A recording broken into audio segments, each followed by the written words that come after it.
Hello दोस्तों, welcome academy YouTube channel में आपका फिर से बहुत बहुत स्वागत है। दोस्तों, आज के इस वीडियो में हम पर्यावरण के मोस्ट इंपॉर्टेंट क्वेश्चंस को सॉल्व करने वाले हैं, जो कि आपके आने वाली यूपी टेट 2021 साथ ही साथ आपके जूनियर सुपर टेट के लिए मोस्ट इंपॉर्टेंट है। दोस्तों, इस वीडियो में मैंने सारे क्वेश्चन सेलेक्टेड लिए हैं जो कि आपके सिलेबस पर बेस्ड होंगे, साथ ही साथ आपके प्रीवियस ईयर क्वेश्चन पर बेस्ड होंगे। तो वीडियो को ध्यान से देखिएगा और वीडियो के लास्ट में मुझे जरूर बताइएगा कि आज के इस वीडियो में आपके कितने क्वेश्चन सही हुए। तो बिना देरी करते हुए चलिए शुरू करते हैं सबसे पहले क्वेश्चन से। सबसे पहला क्वेश्चन आपके सामने, शरीर के जोड़ों में गठिया रोग यानी कि अर्थराइटिस निम्नलिखित में से किसके जमाव से होता है? ऑप्शन आपके सामने है यूरिया, यूरिक अम्ल, एल्बुमिन या फिर कोलेस्ट्रॉल। इसका सही आंसर है ऑप्शन बी, यूरिक अम्ल। दोस्तों, मनुष्य के जोड़ों में जो गठिया का रोग होता है वो यूरिक अम्ल के जमाव के कारण होता है। लेकिन अगर आपसे पूछा जाता है कि मानव की मांसपेशियों में थकान किस अम्ल के कारण होता है, तो याद रखिएगा लैक्टिक अम्ल के कारण होता है। तो ये दोनों क्वेश्चन इंपॉर्टेंट है, पूछा जाता है, याद रखिएगा। अगला क्वेश्चन आपके सामने है, प्रकाश संश्लेषण के लिए किसकी जरूरत होती है? ऑप्शन आपके सामने है धूप, जल, पर्णहरित यानी क्लोरोफिल या फिर ये सभी। इसका सही आंसर है ऑप्शन डी, ये सभी। दोस्तों, प्रकाश संश्लेषण में क्या होता है कि पौधों की पत्तियों में जो मैग्नीशियम होता है, जो क्लोरोफिल होता है, उसके माध्यम से पौधे सूर्य के प्रकाश की उपस्थिति में जल और कार्बन डाइऑक्साइड की मदद से अपने भोजन का निर्माण करते हैं। तो यहाँ पर धूप के माध्यम से करते हैं, बिल्कुल करते हैं। जल की भी ज़रूरत होती है, बिल्कुल होती है। कार्बन डाइऑक्साइड की भी ज़रूरत होती है और पर्णहरिम की आवश्यकता होती है, बिल्कुल ये भी ज़रूरत होती है। यानी कि यहाँ पर ऑप्शन डी जो है वो बिल्कुल सही है। अगला क्वेश्चन देखते हैं। अगला क्वेश्चन आपके सामने है, निम्नलिखित में से कौन सा पादप हार्मोन नहीं है? ऑप्शन आपके सामने है साइटोकाइनिन, एथिलीन, इंसुलिन या फिर जिब्रेलिन। इसका सही आंसर है ऑप्शन सी, इंसुलिन। दोस्तों, यहाँ पर पूछा है कौन सा पादप हार्मोन यानी कि प्लांट में जो हार्मोन्स होते हैं वो कौन सा नहीं है। तो यहाँ पे इंसुलिन हार्मोन जो है वो इंसानों में पाया जाता है, जो कि अग्नाशय यानी कि पैनक्रियाज से निकलने वाला एक हार्मोन है, जो कि बॉडी में शुगर की मात्रा को कंट्रोल करता है। यहाँ पर साइटोकाइनिन क्या करता है, ये पौधों में पत्तियों को गिरने से रोकता है। एथिलीन क्या करता है, पौधों में फलों को पकने में सहायता करता है। और जिब्रेलिन का क्या कार्य है, जिब्रेलिन पौधों की वृद्धि में सहायता करता है। यानी कि यहाँ पर ऑप्शन सी बिल्कुल सही है।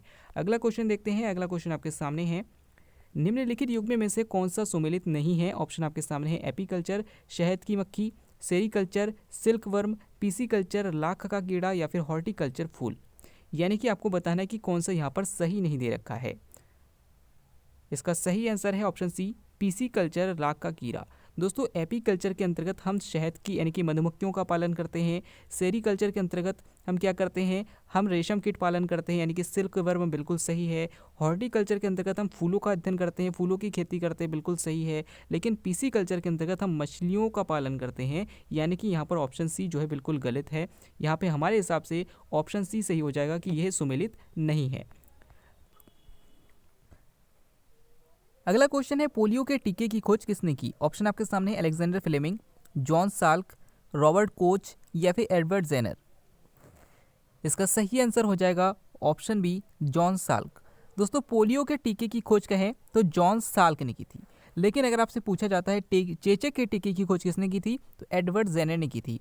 और अगर आपसे पूछा जाता है पेनिसिलिन की खोज किसने की थी, अलेक्जेंडर फ्लेमिंग ने की थी। किसने की थी? अलेक्जेंडर फ्लेमिंग ने की थी। तो ये क्वेश्चन भी आपसे पूछे जाते हैं, याद रखिएगा।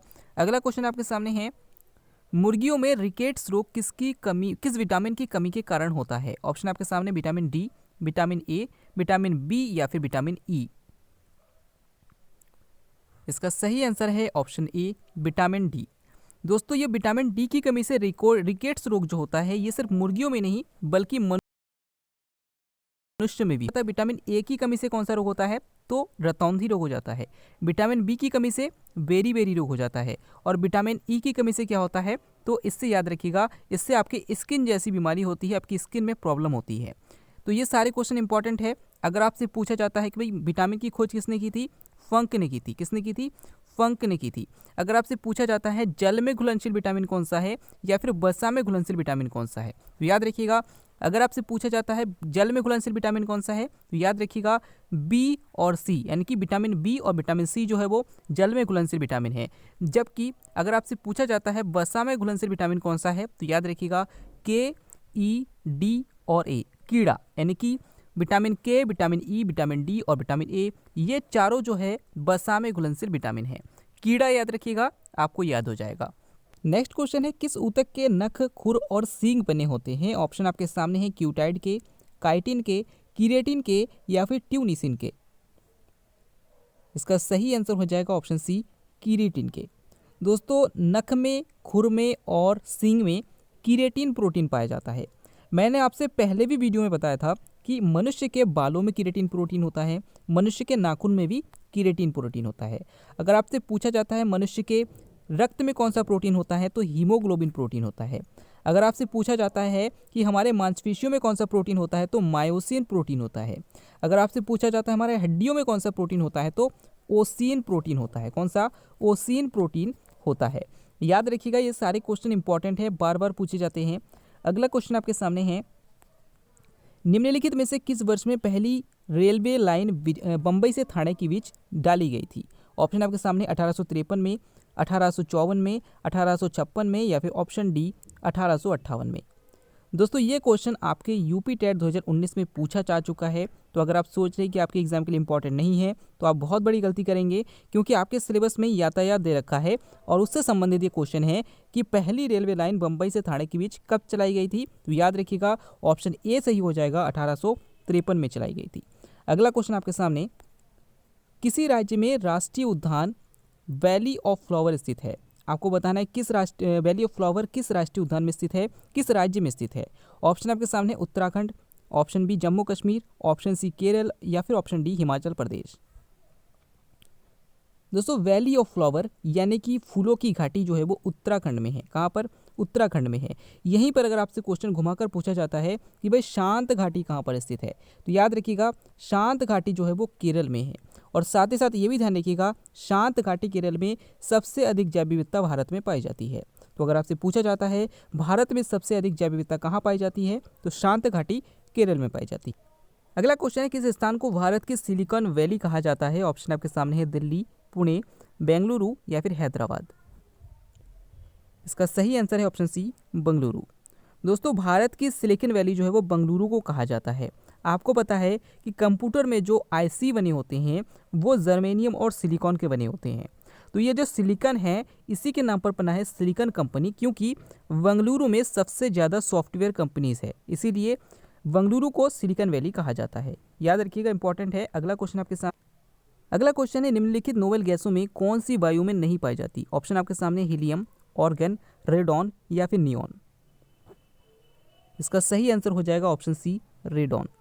दोस्तों वायुमंडल में रेडॉन गैस नहीं पाई जाती। अगर आपसे पूछा जाता है वायुमंडल में कौन सी नोबेल गैस सबसे ज़्यादा मात्रा में पाई जाती है, तो याद रखिएगा ऑर्गन जो गैस है, जो नोबेल गैस है, ये वायुमंडल में सबसे ज़्यादा पाई जाती है। अगर हम नोबेल गैस की बात करें तो वैसे अगर आपसे बात की जाए तो नाइट्रोजन 78% वायुमंडल में पाई जाती है, ऑक्सीजन 21% पाई जाती है, कार्बन डाइऑक्साइड 0.03% पाई जाती है और ये नोबेल गैसेस जो है वो 0.93% पाई जाती है। तो याद रखिएगा, इंपॉर्टेंट है।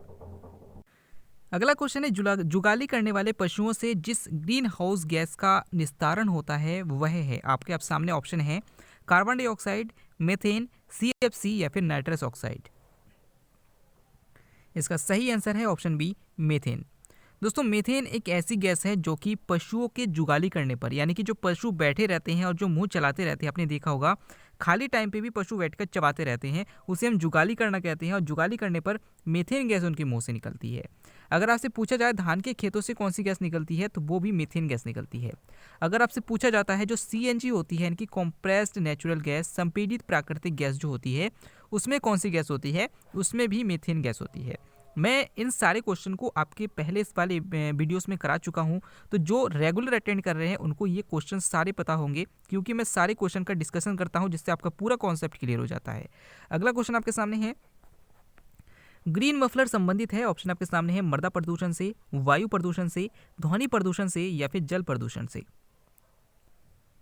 इसका सही आंसर है ऑप्शन बी, वायु प्रदूषण से।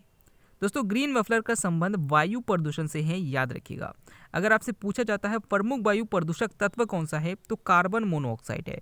कल के वीडियो में मैंने आपसे ये वाला क्वेश्चन पूछा था कि कौन सा प्रमुख वायु प्रदूषक तत्व है, तो कार्बन मोनोऑक्साइड है, जिसका फॉर्मूला जो है वो CO है। ठीक है ना, याद रखिएगा। अगला क्वेश्चन आपके सामने है, भारत में सबसे लंबी सिंचाई नहर कौन सी है? ऑप्शन आपके सामने है सरहिंद नहर, यमुना नहर, इंदिरा गांधी नहर या फिर पूर्वी कोसी नहर? इसका सही आंसर हो जाएगा ऑप्शन सी, इंदिरा गांधी नहर। दोस्तों भारत में सबसे लंबी सिंचाई नहर जो है वो इंदिरा गांधी नहर है, और याद रखिएगा ये कहाँ पर है, तो राजस्थान में है। तो अगर आपसे क्वेश्चन ऐसे पूछा जाता है कि भाई सबसे लंबी सिंचाई नहर इंदिरा गांधी नहर कहाँ पर है, तो राजस्थान में है, याद रखिएगा। अगला क्वेश्चन है, भारत में गिद्धों की कमी का अत्यधिक प्रमुख कारण क्या है? ऑप्शन आपके सामने है, विषाणु संक्रमण, ऑप्शन बी जीवाणु संक्रमण, ऑप्शन सी जानवरों को दर्द निवारक देना, या फिर ऑप्शन डी जानवरों को एस्ट्रोजन इंजेक्शन देना। इसका सही आंसर हो जाएगा ऑप्शन सी, जानवरों को दर्द निवारक देना। दोस्तों ये क्वेश्चन आपके पिछले में पूछा जा चुका है, जो कि यूपी पीसीएस एग्जाम का था। और इस एग्जाम की बात करें तो इस एग्जाम में ये था, जिसका खास उद्देश्य ये था कि आपको इसका कॉन्सेप्ट क्लियर है या नहीं। चलिए समझ लेते हैं। दोस्तों याद रखिएगा कि जो गिद्ध हैं, गिद्ध को पर्यावरण मित्र पक्षी। अगला क्वेश्चन है, रतौंधी निम्नलिखित में से किसकी कमी के कारण होती है? ऑप्शन आपके सामने है, vitamin B1, vitamin C, vitamin A या फिर विटामिन ई। दोस्तों इस क्वेश्चन का आंसर आप हमें कमेंट के द्वारा देंगे। मैं इस क्वेश्चन को पहले भी वीडियोस में करा चुका हूं, तो अगर आप वीडियो को फॉलो कर रहे हैं तो आप इसका आंसर जरूर कर पाएंगे। मैं फिर